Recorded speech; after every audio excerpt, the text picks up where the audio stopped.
transtorno do espectro do autismo é o assunto desta semana da nossa República. Vamos conhecer um pouco mais dessa doença que tem mobilizado a sociedade e cujos sintomas muita gente não entende, como as dificuldades na comunicação e relacionamento social, padrões de comportamento restritos e extrema sensibilidade sensorial. Para nos ajudar a compreender o autismo, está conosco a psicóloga Ana Carolina Brandão. Seja muito bem-vinda à nossa República. Obrigado por ter aceitado o nosso convite. Eu que agradeço, Mauro. Fico muito feliz por estar aqui hoje e espero contribuir muito com o programa de vocês nesse momento. Olha, esse é um assunto que tem chamado a atenção da sociedade inteira. Eu falei isso na abertura do programa, porque é um assunto que está em muita evidência. Há um reconhecimento da saúde pública, das instituições, da necessidade de se dar atenção às pessoas com a síndrome do autismo e para combater preconceito, enfim. Mas eu queria que a senhora nos explicasse, inicialmente, o que é o transtorno do espectro do autismo. Tá. O transtorno do espectro autista, ele é um transtorno do neurodesenvolvimento. Então, ele não é um transtorno mental. Ele é um transtorno que vai afetar a pessoa, né, a criança, no desenvolvimento dela em algumas áreas. Geralmente nas áreas de comunicação social, né, nas áreas de interação aqui, que a gente está mantendo esse diálogo, a nossa dificuldade de conseguir ter o contato visual com uma outra pessoa, né? Os autistas apresentam isso. Eles têm algumas questões de rigidez cognitiva, então tem situações que eles vão ficar muito frustrados com imprevistos, né? Com algo que sai do controle dele de modo geral, assim, do contexto, são situações que podem trazer, a gente fala que são pequenos episódios de crise, né? E aí o transtorno do espectro autista, por ser um espectro, ele não apresenta da mesma forma em várias pessoas. Então, ele não é algo igual. As pessoas têm sintomas diferentes. Então, eu posso ter alguns sintomas específicos e outra pessoa pode apresentar outros tipos de sintoma, mas eles têm sintomas semelhantes. A gente observa em crianças, e principalmente depois que elas vão ficando adolescentes e adultas, que há uma certa. Que a gente tem a ideia do autista muito com uma linguagem de comunicação muito restrita, né? Com uma dificuldade de relacionamento muito forte, mas nós também temos autistas que conversam bem, que conseguem, talvez não gostem de ser tocadas, ou enfim, né? Mas existe que quem não conhece ou não conhece a pessoa não imagina que ela possa ter um transtorno dessa natureza. Existem níveis diferentes de autismo também, além de manifestações diferentes? Na verdade, são níveis de suporte diferentes. Isso está sendo discutido ainda. Essa, o estudo, né, do espectro autista vem há muitos anos. Primeiro, ele era caracterizado como síndrome de Asperger, e depois de vários estudos, ele foi elaborado como, né, o transtorno do desenvolvimento. E atualmente a gente discute que tem o nível de suporte 1, 2 e 3. Então, tem crianças que têm nível de suporte 1, ou adultos, né, que depois de adultos eles acabam recebendo o diagnóstico, que eles vão entender que algumas dificuldades que eles tiveram na infância era por conta do TEA. E o nível de suporte 1, geralmente, ele apresenta com dificuldades nas relações, nas interações sociais. Aí o nível de suporte 2, alguns apresentam dificuldades na fala, que é um dos sintomas, a apraxia da fala, e uma fonoaudióloga consegue explicar, elaborar um pouco melhor, mas esses são um dos sintomas que a família busca, né, primeiro, a criança que demora muito tempo para falar, e tem crianças que têm, ou pessoas, né, adultas, que têm dificuldades neurocognitivas, então A gente tem comorbidades, a gente pode falar de um DI, né, que é uma dificuldade, um déficit intelectual, a gente pode falar de dificuldades motoras, a gente pode falar de dificuldades visuais também, tem famílias que apresentam, né, dificuldade na visão, que relatam que esse foi o primeiro sintoma e depois foi investigando. Então, realmente o autismo tem níveis diferentes, são níveis de suporte, às vezes eles precisam de uma ajuda de uma CAD ou de uma terapeuta, a gente na escola, né, ou no serviço, alguém que auxilia essa criança a desenvolver, e tem pessoas que conseguem lidar sozinhas, né, no dia a dia, mas aí elas precisam do auxílio da terapia. Aí elas precisam de uma sessão semanal, etc., para elas conseguirem lidar com outras questões no dia a dia. A síndrome ela é permanente, ela tem cura, não tem cura. Como é que funciona isso na vida das pessoas? As pessoas se adaptam, elas vão melhorando porque entendem, compreendem, passam a compreender as suas limitações, ou ela tem tratamento que cura, e de repente as pessoas não têm mais até, Tá. ou até, né? O TEA, o transtorno do espectro autista. Ele não tem cura, a gente não fala de cura nesse momento. Mas eu posso falar que tem pesquisas que demonstram pacientes de nível de suporte 1 ou nível de suporte 2 que tiveram uma boa evolução no desenvolvimento deles, que acabou, a gente fala, regredindo, né, na necessidade de ter tratamento. Então, essa pessoa não precisa mais de aquela terapia intensa, como todas as crianças que geralmente descobrem muito novas, com 2, 3 anos, elas fazem terapias intensas, de 10 horas, de 20 horas semanais. Então, chega um momento que depois que elas passam por esse tratamento, elas acabam diminuindo a quantidade de terapias e muitas vezes tornando pessoas independentes que não têm necessidade de ter esse acompanhamento. Então, a gente tem casos de evolução tão grande que essa criança consegue lidar com as dificuldades como uma pessoa típica. E tem casos que essa pessoa consegue evoluir, mas ela ainda assim precisa de um auxílio. Então, a gente, como não é igual em todo mundo, né? Varia os sintomas, a gente precisa ir acompanhando caso a caso. Então, o TEA é um caso de um transtorno que precisa de acompanhamento e tratamento, geralmente pelo resto da vida.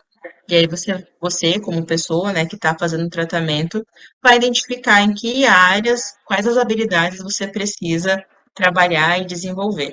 E não deve ser fácil você se dedicar a cuidar de uma pessoa autista, porque ela exige muita devoção, né? Muito amor de pai, de mãe, de irmãos, enfim, e das pessoas em volta, né? E eu queria saber, na sua experiência do tratamento, de atendimento de pessoas autistas, de crianças principalmente, como é que isso hoje, quer dizer, com a difusão de tanta informação, com campanhas, com posições bem claras na sociedade, na imprensa como um todo, enfim, o autismo hoje não pode ser considerado uma doença desconhecida, muito pelo contrário. Há muita informação, embora haja também muita desinformação sobre isso. E eu queria saber o seguinte, quer dizer, com essa realidade que o autismo é reconhecido, que as crianças têm o direito de ir para a escola junto com crianças que não têm o autismo, quer dizer, de conviver com outras crianças, de que maneira isso tem evoluído no sentido de contribuir para a cura, ou para a inserção dessa criança na sociedade, no meio em que ela vive. Isso sob a ótica da criança ou da pessoa autista, né? Isso. Com a informação que já tem hoje, com esse nível de informação, das pessoas reconhecerem. Claro que a gente observa que há muito preconceito ainda há uma visão distorcida, né? E que acaba sendo prejudicial, obviamente, para quem tem a síndrome, quem tem até o TEA. Eu vou pegar um exemplo. Nós tivemos recentemente um motorista de Uber que foi, enfim, supostamente agrediu uma mãe dentro de um carro, uma situação extremamente desagradável e grave, né? Por conta da criança autista. Parece que não há compreensão de todo mundo de ter paciência, de saber lidar com isso, ou de pelo menos tentar lidar com isso. Você acha que isso está mudando? Se a informação está ajudando, ou nós vamos continuar tendo situações como a desse motorista? Olha, felizmente a gente tem mães atípicas, né? Mães dessas crianças, desses pacientes que são muito engajadas nos direitos dessas crianças. Elas buscam bastante, elas vão para frente, elas vão na Câmara, elas vão atrás de melhorias, de direitos, né? E a gente tem atualmente legislações importantes, leis importantes que asseguram os direitos dessas crianças. A gente tem campanhas em abril, que é o Dia Mundial do Autismo, né? A gente tem campanhas o mês inteiro. Aqui em Cuiabá, principalmente, vejo campanhas semanalmente durante o mês inteiro de abril. Eu vejo palestras gratuitas em escolas, palestras gratuitas em ambientes públicos, mas as pessoas ainda têm um pouco de receio com o que elas desconhecem, né? E elas às vezes não buscam conhecer. Então, uma pessoa que sai um pouco do padrão, seja criança ou seja adulto, ela tem um olhar de julgamento pelo outro. O outro não quer compreender, geralmente, né? Então a gente tem que estar um pouco mais sensível para as diferenças do outro. E assim, não só para pessoas que possuem deficiências invisíveis, porque o TEA é uma deficiência invisível. Você não identifica essa pessoa, não tem característica física que identifica uma pessoa que tem autismo. Ela vai reproduzir nos comportamentos. Então, uma deficiência invisível, às vezes, ela é banalizada pelo outro. Uma criança que está tendo um episódio de crise, ou ela está tendo uma desregulação, alguém pode julgar como birra, como uma criança mal educada, então falta conhecimento.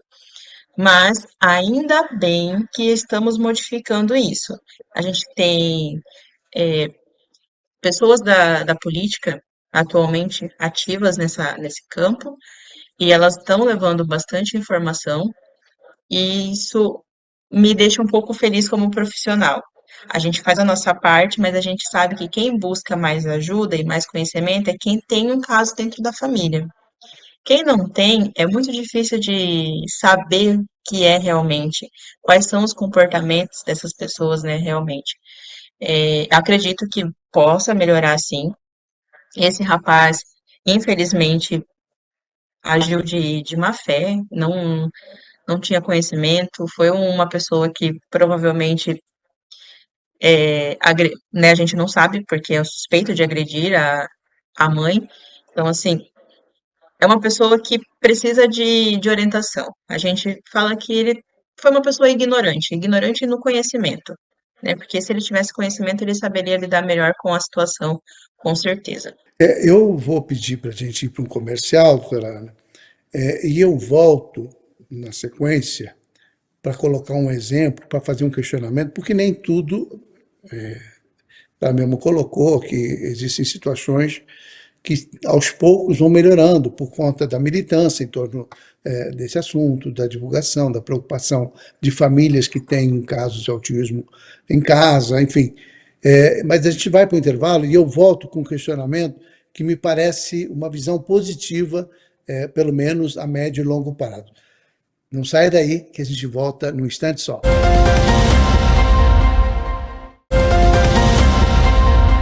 Nossa República está de volta esta semana conversando sobre autismo com a doutora Ana Brandão. Eu falava no final do bloco anterior que eu ia fazer um questionamento, porque eu observo que ao mesmo tempo que ainda tem muita gente com preconceito, com desinformação, com dificuldade de lidar minimamente com uma criança, em particular com uma criança autista, Uhum. também tem um outro lado, que é a convivência na escola com outras crianças, que começa a surgir uma outra consciência. Vou pegar um exemplo. Eu tenho um filho de 7 anos que está no primeiro ano, terminando aí o primeiro ano escolar, e tem coleguinhas autistas, porque eles estão nas escolas, eles na sala de aula convivem, e já há uma visão completamente diferente, uma visão de aceitação, de respeito, de entender que há um momento de crise e conversa sobre isso com uma naturalidade, com uma tranquilidade, como se, olha, aquilo ali é da criança, né? Como se fosse uma outra criança qualquer, que nenhum problema, mas que tenha lá suas características, né? Isso, por outro lado, ajuda, não ajuda? Quer dizer, essa conscientização e a convivência, etc., acaba criando também uma geração nova de pessoas mais respeitosas no sentido de entender a diferença, né? Olha, com certeza, eu concordo bastante com você, porque quando eu faço visitas escolares, eu percebo que essas crianças, as mais novas, de 5, 6, 7 anos, elas têm até mais consciência do que alguns adultos. Elas, elas até apontam para mim: olha, tia Ana, que geralmente me chamam de tia Ana. Olha, tia Ana, a gente cuida do fulaninho, tá? Se ele precisa ir no banheiro, se ele precisa de alguma ajuda, a gente cuida dele. E assim, eles têm esse acolhimento, eles têm a empatia, eles sabem a dificuldade das crianças. Então, muitas vezes, se eu chego e algum paciente meu tá chorando, tá em crise, eles perguntam para mim: o que que a gente pode fazer para ajudar? Então, são crianças que estão mais sensíveis. E isso vem até das famílias, né, também, das famílias que falam, que conversam, dos professores que falam para acolher. A gente está num momento muito bacana escolar de inclusão dessas crianças. Então, o nosso futuro, eu tenho realmente essa expectativa que seja mais acolhedor para as pessoas com deficiências, principalmente para as pessoas autistas. As escolas estão se adaptando a algumas normas, né, que a gente tem juridicamente, então elas estão conseguindo para melhoria de vida, da qualidade de vida dessas crianças, e as outras crianças que estão em sala entendem as dificuldades do colega, do amigo, e eles geralmente auxiliam. Eu falo com propriedade, porque nas visitas escolares, se deixar, as crianças fazem pelo outro, mas aí a gente fala que não é bem assim, que o coleguinha, apesar dele ter dificuldade, ele consegue fazer. E aí eles, então, entendi, vou respeitar, então é no momento dele. E assim vai. Por isso que uma das minhas recomendações como profissional e recomendações de outros profissionais é que a gente tente manter uma rotina e um contexto similar, sabe? A gente permanecer com aquela criança naquela escola. Ela conhece, ela já tem vínculo com aqueles coleguinhas que já sabem da dificuldade dela, né? Vão acolher ela melhor, dependendo da escola, da normativa da escola, dos professores. É importante que a coordenação esteja alinhada também. E as famílias dessas crianças que estão dividindo a sala com alguém que tem deficiência estejam buscando conhecimento sobre para conversar com o filho, porque o filho vai trazer questionamentos para dentro de casa. E você, como pai responsável, pode buscar um pouco de conhecimento para esclarecer, né? Por que que o coleguinha tem um pouquinho. Ele não é tão diferente, mas ele tem algumas coisas diferentes. Por que que ele age dessa forma?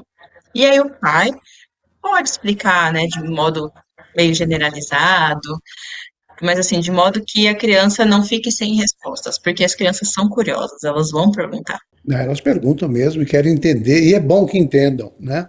E eu queria saber o seguinte: você se ressente ou sente falta de uma política pública de qualificação de professores, cuidadores, sobretudo na rede pública, mas também na iniciativa privada, nas escolas particulares, no sentido de terem um treinamento, terem uma forma de enxergar aquela criança, acolher da maneira correta, de identificar o que ela gosta, o que ela não gosta, e como cuidar, como tratar isso, como se aproximar e como fazer com que essa criança também aprenda, desenvolva o aprendizado? Eu sinto bastante falta disso, muita falta mesmo. É, acredito que a gente deveria estar um pouco mais sensível no momento da seleção desses, desses profissionais, né? Então, como eu vou contratar uma CAD, que é uma profissional, uma TDI, que é uma profissional que vai ficar com um paciente com deficiência, se ela não sabe o que, vamos falar do autismo, né? Mas se ela não sabe o que é um TEA, se ela não sabe o que é uma ABA, que é a análise do comportamento aplicada, e essas crianças geralmente passam para o tratamento ABA. Se elas não conversam com a outra parte da equipe, porque a criança está na escola, mas ela tem psicólogo, psicomotricista, terapeuta ocupacional, fono, milhares de terapeutas, milhares de profissionais. Então, falta, sim, do nosso governo, da nossa prefeitura, de modo geral, não só aqui de Mato Grosso, mas de modo geral, estarem mais sensíveis à capacitação dos profissionais que eles estão contratando. E se contratam quem não tem a qualificação, que ofereçam qualificação adequada. Eu acho que para tudo tem jeito, né? A gente consegue desenvolver um dia de estudo para essas pessoas, um sábado, um mês, um curso, é algo que vai auxiliar no nosso desenvolvimento, na melhoria da nossa educação, de modo geral. Então, por que não investir na capacitação desses profissionais? E a gente percebe, quando tem profissionais capacitados, que geralmente buscam por conta própria, capacitação por fora, são profissionais extremamente dedicados, a gente percebe a evolução, né, desses pacientes. Eu estou falando da rede pública, que é onde a gente consegue ter essa conversação. Na rede particular também está acontecendo essa inserção de profissionais mais capacitados, as coordenações estão mais sensíveis a isso. Então, eu estou vendo, há 4 anos atrás, eu não via tanto isso. Atualmente, eu já vejo mais, né, nas escolas, mais desenvolvimento. Fica aí uma dica aí para os nossos legisladores que tomam posse agora no começo do ano, aos prefeitos, que deem uma atenção sobre isso. Eu acho que os vereadores têm a possibilidade de instituir uma legislação que determine que as escolas públicas ou privadas que elas tenham um treinamento, recebam os profissionais, não só esses que fazem o acompanhamento das crianças direto, mas também professores, coordenadores, psicólogos das escolas, que sejam treinados para lidar com essas crianças, né? A gente está falando mais de criança porque talvez seja um momento mais delicado, né? A fase mais delicada da vida deles, no sentido de se posicionar, de se conhecerem, de conseguir melhorar a sua formação, né? Claro que isso vale também para pessoas adultas, que adultos também têm sintomas parecidos, né? Ou existe uma diferença entre o que é uma criança autista e um adulto autista? Depende, tem algumas diferenças, mas podem ter semelhanças. Porque se uma pessoa adulta, agora falando assim de modo geral, né?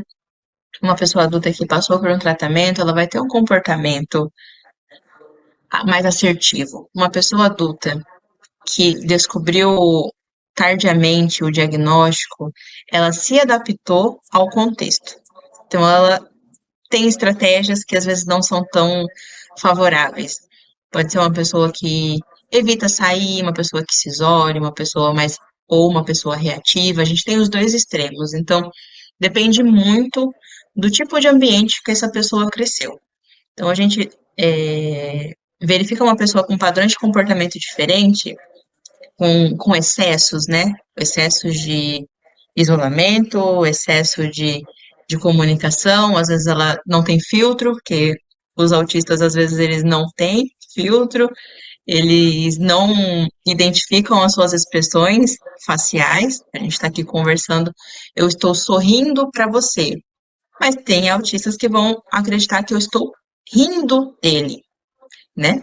Então, assim, eles têm essa dificuldade de entender a tomada de perspectiva do outro.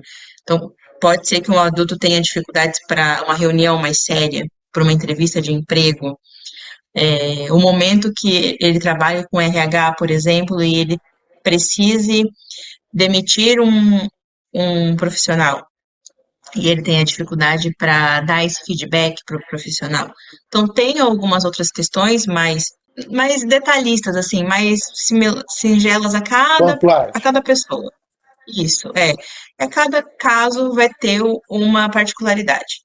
Então, eles realmente podem ter dificuldades, de modo geral, no ambiente, na relação amorosa. Às vezes, tem pacientes que não conseguem manter um relacionamento, e por rigidez cognitiva, porque ele não consegue aceitar as ideias do outro, a visão do outro dentro da casa. O TEA pode vir com outros tipos de transtornos, né? Transtorno do TDAH, transtorno de toque e vários outros por aí, transtorno depressivo, até de ansiedade. Uma situação como é importante, né? Então, que a criança seja bem acolhida, que tenha tratamento, receba terapia e tal, para se transformar num adulto melhor preparado, né? Porque assim, a gente sempre, eu como pai, avô, eu sempre tenho uma preocupação, a gente sempre preocupa com a visão do futuro, o que vai ser do filho, o que vai ser do neto, como é que ele vai ser recebido no mundo. É, e a preocupação da gente é assim, olha, daqui a pouco eu vou embora, porque é da vida, né? Não tem nenhuma visão catastrófica, não, mas é o natural, né? Que os mais velhos partam primeiro. E, e a preocupação do pai, da mãe, dos avós, sempre e aí, quem vai cuidar desse filho? Quem vai cuidar dessa criança que amanhã vai ficar sozinha, não vai ter alguém? Como é que você, na sua experiência de psicóloga, como é que você vê essa questão e como é que você prepara pais e crianças para esse tipo de situação? Esse é um ponto extremamente delicado, porque as famílias, às vezes, elas não estão preparadas para conversar sobre isso. Elas pensam Mas nisso, deveriam, mas elas né, às vezes não. conversar sobre isso. Elas pensam nisso, mas elas às vezes não querem expor, porque é algo que dói, realmente não saber como que seu filho vai ficar se você não estiver aqui. Porque muitas vezes ele depende 100% de você. E pode ser um filho de 1 ano de idade ou pode ser um filho de 25 anos de idade, né? Tem casos de níveis de suporte diferentes, como conversamos anteriormente, né, nos outros blocos. A gente conversa, a gente faz o treino parental. Toda clínica ou todo profissional psicólogo tem um momento mensal ou semanal com a família e vai trabalhando isso com ele, de acordo com a visão que essa criança tem, né, que essa criança tem dos pais e que os pais têm da criança. E aí a gente busca na terapia, a terapia não é algo para ser pro resto da vida. A terapia é para a gente trabalhar essa pessoa para ela ser uma pessoa independente. A gente quer que essa pessoa consiga fazer as necessidades básicas dela sem o auxílio, né, sem o nosso auxílio. E aí, dentro da medida que ela vai conseguir, dentro das condições físicas dela e neurológicas dela. E esses pais, geralmente, a gente encaminha para uma psicoterapia individual. Além do treinamento de pais, comigo, que sou a psicóloga dos filhos deles, eles vão para uma terapia individual. E lá eles conseguem trabalhar melhor esse sentimento, porque é um sentimento de culpa, de não saber, é um sentimento de ansiedade. Muitas É vezes uma os enorme pais. preocupação, na verdade, né, doutora? Que é Com natural de qualquer certeza. pai, E né? Que pensa no futuro do filho, no filho, enfim. eu tenho mães que sentam para conversar comigo e elas querem simplesmente conversar, simplesmente desabafar. E elas choram porque elas não têm uma rede de apoio, né? Às vezes a família dessa pessoa não compreende. É, e geralmente, eu falo mães, mas porque geralmente são as mães que estão dentro dos consultórios, mas os pais também estão sensíveis a isso. Os pais também levam os filhos, os pais também estão ali. É, e eles ficam naquele momento assim, se eu não estiver mais aqui, como é que meu filho vai saber lidar com essas questões? Porque ele sempre me busca, ele depende de mim para tudo. E a gente fica nesse momento assim, meio que de mãos atadas, sabe? Aí a gente fala, não, tudo bem, eu compreendo a sua preocupação. Então a gente vai fazer o melhor para que o seu filho tenha um bom desenvolvimento e ele consiga ser o máximo independente possível. Doutora Ana, eu vou chamar mais um comercial e a gente volta para falar da questão da independência do autista, quer dizer, da conquista, ainda que seja limitada, mas e falar da questão da Uhum, importância das redes de apoio dentro e fora da família. Não sai daí que a gente tudo volta bem. num instante só.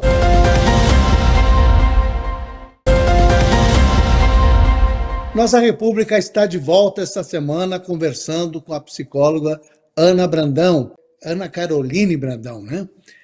Doutora, a gente Sim. sai, né, no final do último bloco, a partir de uma resposta sua, eu detectei dois temas que são importantes nessa nossa conversa, que é a questão da preparação de dar o máximo de autonomia e independência à pessoa autista, e também a importância de que a mãe, que o pai, a mãe, sobretudo, eu imagino, tenha uma rede de apoio, que tenha condições de se ajudar, até para que ela também mantenha uma situação de mente saudável, quer dizer, de conseguir se manter estruturada, né, diante de um processo que não é fácil. Eu imagino que seja muito difícil. Então, aí a presença do avô e da avó, dos tios, da tia, do compadre, da comadre, que possam integrar e ajudar essa criança a se desenvolver e dar o apoio que a mãe precisa de saúde mental também. O pai precisa de saúde mental também, precisa do tempo, de um respiro. É isso, não? Com certeza, as redes de apoio são extremamente importantes para essa família. Seja os pais, né, os avós, sejam os amigos, às vezes são vizinhos. A gente não associa a rede de apoio com laços consanguíneos.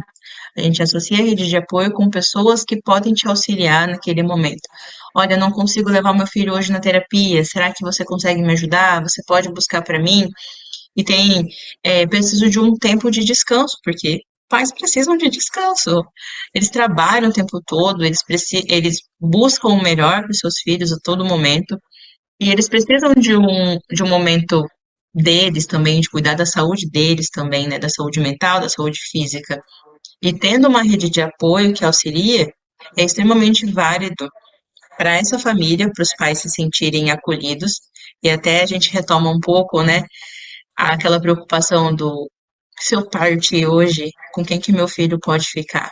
Tendo uma rede de apoio, a Exatamente. gente se sente mais seguro, mais acolhido, né?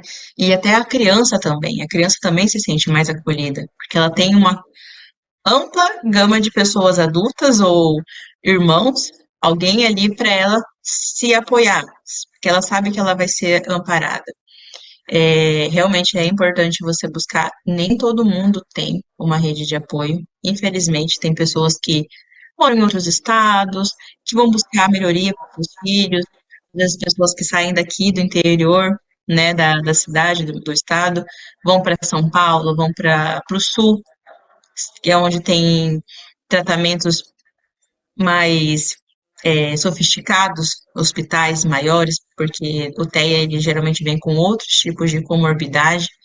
Então, essas famílias estão buscando ali a melhoria para o seu filho. E às vezes elas estão sozinhas, só a mãe, a criança, só o pai, a criança. E ter alguém para quem ligar, ter alguém para quem contar, faz a diferença. Faz completamente a diferença na nossa saúde mental. A gente está no último bloco do nosso programa e eu queria falar sobre tratamento, porque a gente ouve tanta coisa, aparece tanto tratamento milagroso, enfim, mas que parece que é mais enganação do que qualquer outra coisa.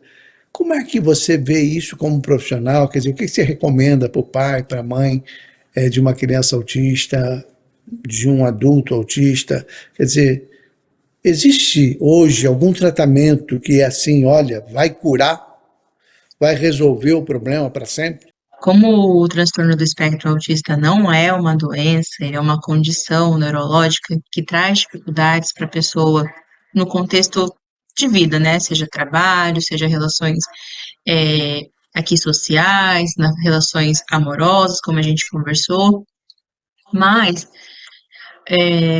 essas promessas de tratamento e de cura nas famílias que passam por situações que são desgastantes, a gente falou de episódios de crise, de comportamentos que são difíceis de lidar, de uma família que talvez não tenha uma rede de apoio próxima, é complicado, e aí elas veem ali uma solução que não é atingível.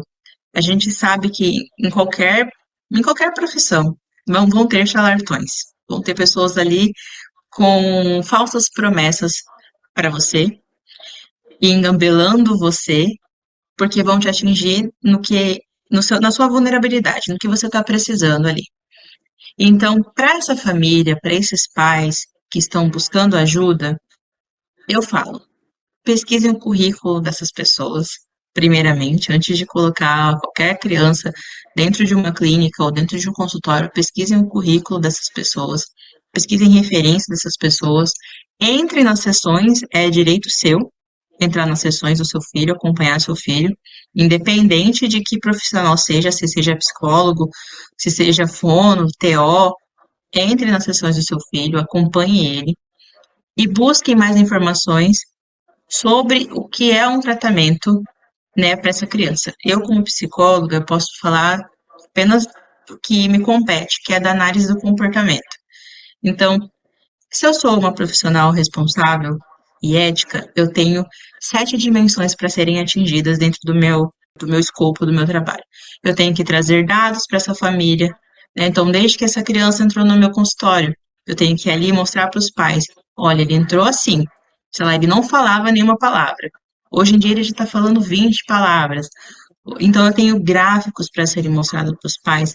Eu tenho responsabilidade ética com essa família de trazer as informações, de trazer conhecimento e não espalhar informações do meu paciente de um modo desnecessário, porque a gente só discute casos de paciente com quem está dentro do caso.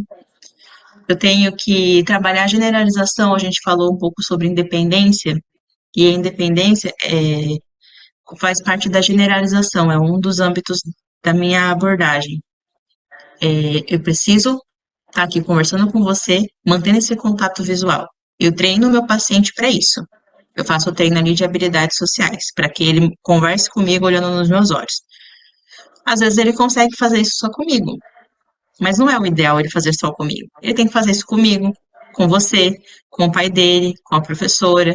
Então a gente tem um dos procedimentos é a generalização. Se a criança está fazendo isso em todos os lugares, esse adulto está fazendo isso em todos os lugares, a família vai percebendo isso. Nossa, Ana, verdade.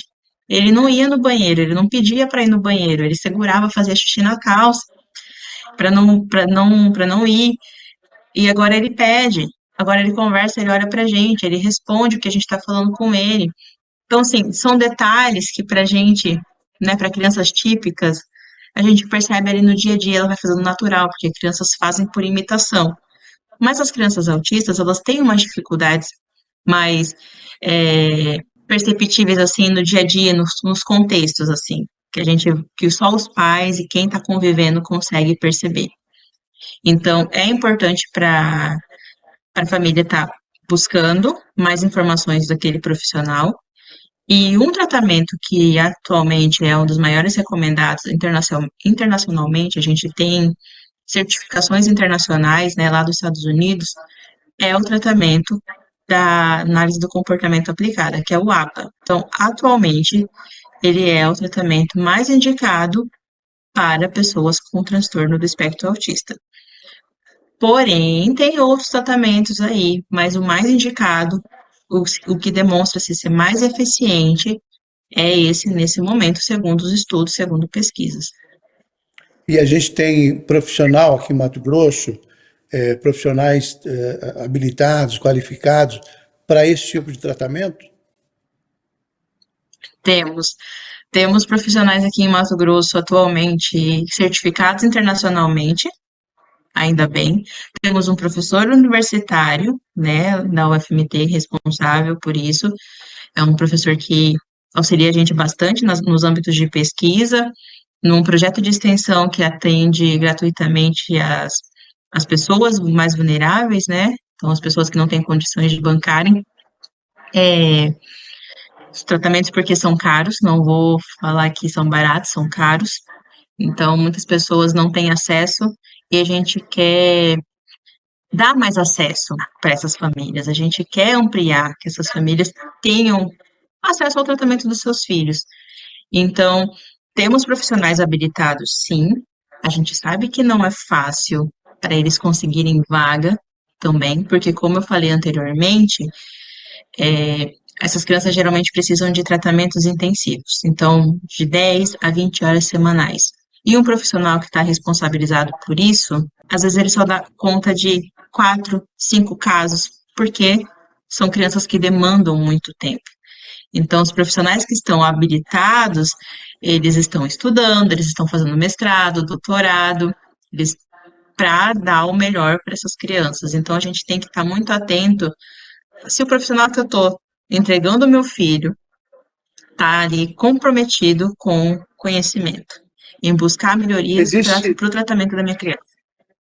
falando nessa questão de custo, né, e que é absolutamente justo, quer dizer, quando um profissional se dedica a um grupo pequeno de crianças por absoluta falta de tempo, quer dizer, não tem como atender mais, acaba tendo necessidade, de ter um custo realmente mais alto.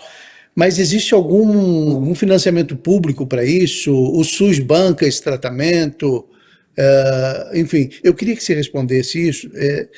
Ficou tanta questão aqui em aberto que vou acabar convidando você de novo para a gente continuar Tá. tratando sobre isso.